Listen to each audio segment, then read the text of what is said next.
আল্লাহ দিতে যাচ্ছেন। একটা রাষ্ট্রকে কল্যাণময় বানাতে হলে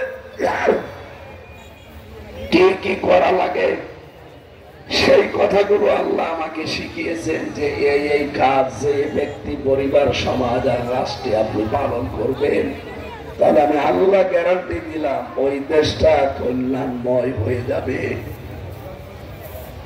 বলেন তো, নবীজির যে রাষ্ট্র, নতুন একটা মদিনা রাষ্ট্র, উনি 14 দফা কর্মসূচি পালন করে কল্যাণময় রাষ্ট্র বানাতে পেরেছিলেন না পারেন নাই? আরো জোরে বলেন, বলেন। আমাদের তো নতুন রাষ্ট্র কি, আমাদের দেশটা তো নতুন। এখন 24 সালের 5 আগস্টের পর থেকে দেশটা এখন নতুন।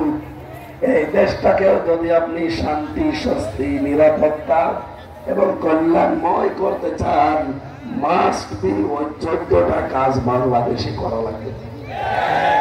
এটা কি রাজনীতি? যদি হয় এটাই রাজনীতি।